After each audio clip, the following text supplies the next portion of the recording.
Hello, likers. Welcome back to our channel. It's me, your fave, your one and only, your baby girl, Malika. So today we are doing the critical review of Mr. Loy's movie Perfect Imperfection, episode 2. It starts with James that's sitting in the room, and Mabel walks in. You know, she walked up to him and said, "I am sorry, for the way like Ella spoke to you." Omo, he went gaga. Like, what are you sorry about? To him it was more like his ego was bruised. His ego was bruised because to him, like, why would Mabel, who is nothing but a woman, because to James, a woman is not even a second class citizen to him. A woman is like a 10th class citizen, to him in his vocabulary and his own dictionary. Like, Mabel has no right to discuss him with, her friend. To James, Mabel is a nobody. A woman is a thing. Unfortunately, there are some men like this, like men that their ego is like on top of the roof, like super narcissist, alpha narcissist. They think that you are worthless, you're nothing. It makes Mabel understand that Mabel has no right as a woman, to discuss him with Ella, an outsider. So, meaning whatever it is that she's going through, she has to cope because she's a nobody, she's nothing, she's a thing, you know, she's worthless, she's hopeless. He's just doing her a favor by keeping her in his house. That was what he was telling her, like, you are a nobody, you are nothing to me. You know, it's a favor I'm doing to you by keeping you in my house. So how dare you discuss me? It's more like master and a, I don't want to use the word because of YouTube guideline. Yeah, it's a modern day, you understand. So she feels devastated, she feels like worthless, she feels less of herself. Unfortunately, there are men out there that treats their women like this. It's rather unfortunate, and it's hurting, it's heartbreaking. It hurts me to the core. So he was telling me, but who the hell do you think you are, to discuss me? Look at you, a pig like you, somebody that I'm doing a favor. You have no right, you had no right to discuss me. When he said all those things, and that it should be the last time. The next time he hears that, she'll be thrown out on the streets, to go and beg. So the next scene shows James sleeping, and Mabel will come out from the bathroom to give him a kiss. She misses her husband and all the rest. James woke up from his sleep. If you see the way he was cleaning his mouth and everything, like, it was as if a dog licked his face. It was as if he felt so irritated. Like asking maybe, who do you think you are? What did you just do? What did you just do? Like, why would you do this? Who are you, to do this to me? Like, you have no right. What the hell, my people? I felt so disgusted. I felt it was as if I was the one they were treating in this manner. you know she's even trying to make James, this is a woman that misses her husband. This is a woman that needs her husband. This is a woman that wants her husband, which is her fundamental human right. It is her right. She's a married woman. This is her husband. He's not touching her. He's telling her that you are dirty, you are a pig, you've not had your bath since, like, as her, when did you have your bath? She was like, I had my bath in the morning. And was like, since morning? You had your bath since morning, and you had the audacity, you had the temerity to come close to me, to touch me? Who are you? You know, you smell so bad. I could perceive your body odor from a distance. Your armpit stinks so much. How dare you? Like, whew, Jesus, nobody needs to be treated like this. Nobody. Because in this life, everybody have their person. That's the honest truth. Nobody should be treated in this manner. So he was like, who are you? And she's trying to make him understand that she misses him. She needs him. and he is her husband, and it's like, Omo, you can I am that person who is doing you a favor, which means I come to you, you don't come to me, which means before I come to you, you have to bathe, you have to be like, you have to smell so good, like you can't touch me in this marriage. Is just, I'm just helping you, I'm just doing you a favor, so you have no voice, you have no right, you should know your space, you should know your place, you should know. God. And this is a woman who had a baby for you. Yes, this is a woman who just had a child for you, and you're telling her that she needs to know her place.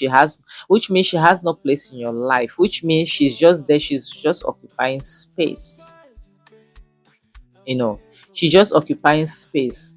That, look at, she's so fat, she's ugly, she's a pig, she smells so bad. Omo, God of Israel, God, Lord have mercy. Like, her space is on the streets. It's just a favor he's doing to her. Let her not take it too personal, let her not take it too serious. Let her know her place and stay there. you know and this woman is practically, you could see in her face, she's practically begging for affection, she's begging for attention.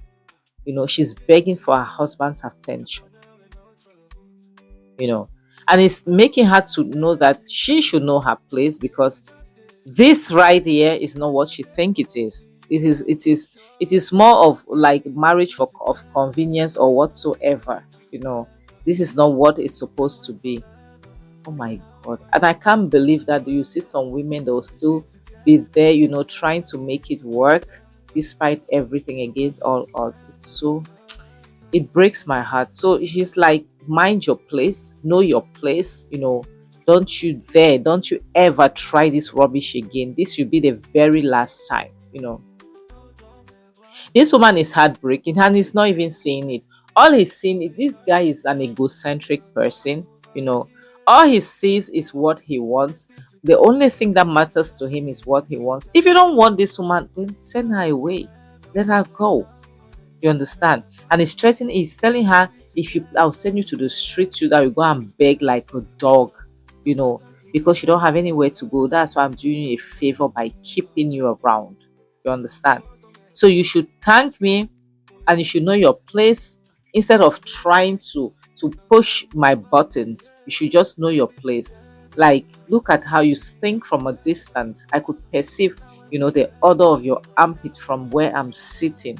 Oh my God. And this woman is standing there.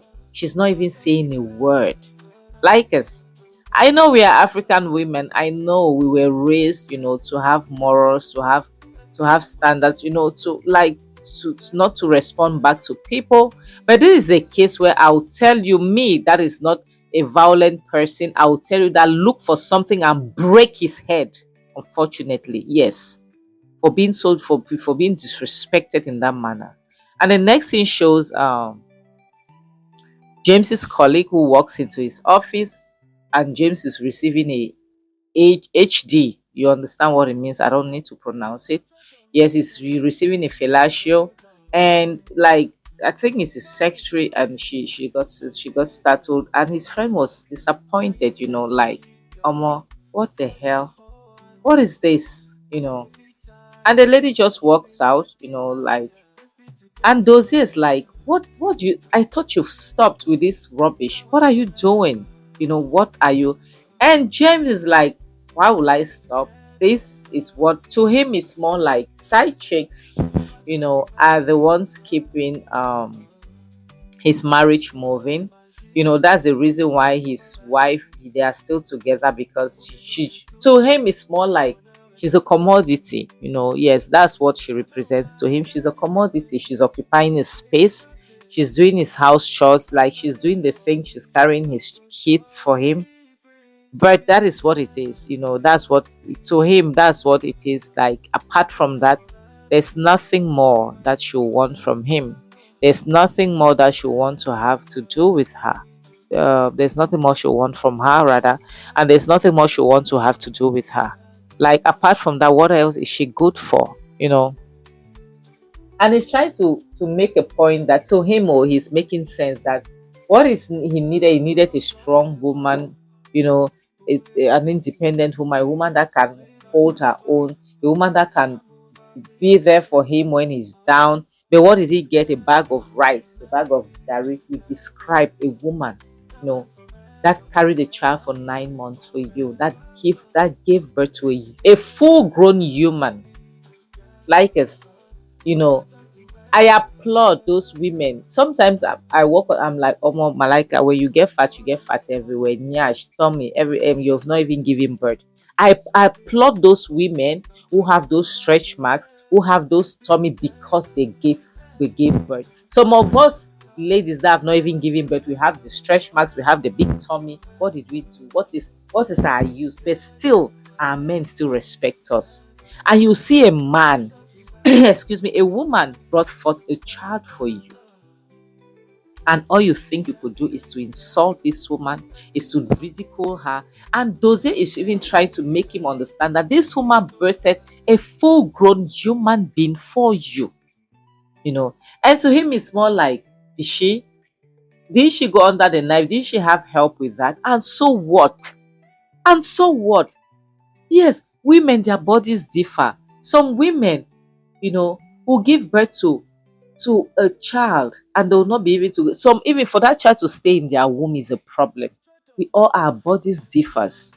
But does that make her less of a woman? No. He said his mother gave birth to 6 children on her own without the help of any without any C-section, without nothing, on her own, and she was still standing strong. If Meaning, if her father wanted more, they would have had more. So you're comparing your wife to your mother. You forget that those are two different people. Some women are strong, some women are weak. Some women's body are tight, some women's body are loose. That's why you see a woman, she could carry 15 children, 18 children and give birth to. Sing one, no twins among. But you see some women to carry even a child or two. You know, if you know how much your husband will spend to carry a child, you will not even believe it, because some their womb cannot carry. We all have different problems in this life. We are not built the same. This man think because his wife couldn't carry a child on her own peacefully, she's not woman enough. She's not what he needed. As if they give you a molder to mold a human being, you can. Would you be able to do that? Honestly, to all the men doing this to their women, I feel sad for you people. I feel sorry for you. I feel bad for you, because it's more like it's not a woman who gave birth to you. Because if only you knew the pain, I don't know that pain. I've never been through, but just the way I feel menstrual cramp, I can't even imagine the pain of child labor. I can't even imagine seeing a man toiling with a woman because she carried a full-grown human being in her tummy and gave birth to it, and you think she's not good enough for you. You let her go. Another person will appreciate her with all those stretch marks, with all the big tummy and everything. And it pains me sometimes when I stroll the streets of social media. I see posts. Like last week, I saw a post. A woman posted, she was doing a content with her husband, and one stupid lady, a woman like her, made a comment, please madam, reduce that tummy. If you see, there's one thing about me, I'm not a troll. I don't troll people, but I hate seeing trolls. I will troll you if you troll somebody. That's me. If you see the way I trolled this girl, I'm like, aren't you ashamed of yourself? I thought she was going to respond. Don't you have shame? A woman that has given birth, even if she didn't give birth, this is her body. She's not a lizard. She's not a snake. She doesn't owe anybody a flat tummy. This is her body. You are telling another woman to go and lose weight. Another woman like you to go and lose weight. My people, we are going to end this video. Thank you so much. Like us, I'll always say, please, we shouldn't normalize toxicity. It's not a good feeling. We shouldn't normalize it. All right. We should normalize healthy relationships. We should normalize healthy marriages. Yes. We should normalize good things. We should normalize beautiful relationship. But we shouldn't accept to be disrespected all in the name of wanting to be a good woman. No, we shouldn't accept it. No, we shouldn't be so. Okay. No, do not accept disrespect from anybody. No, from anybody. So, my people, thank you so much. I really appreciate you guys. And on this note, I'll have to say bye, guys. Like I always say, please choose you first. Choose you. Choose your mental health over any toxicity. Choose your mental health over any toxic marriage or relationship because you matter. If this is not your person, you have your person. If you cannot have your person, spinsterness, being single is not a taboo, it's not a curse. All right. Learn to love yourself first because if you love yourself enough, you will not let any man disrespect you. You will never let that. On this note, I have to say bye, guys. Thank you so much for everything. I really appreciate you guys.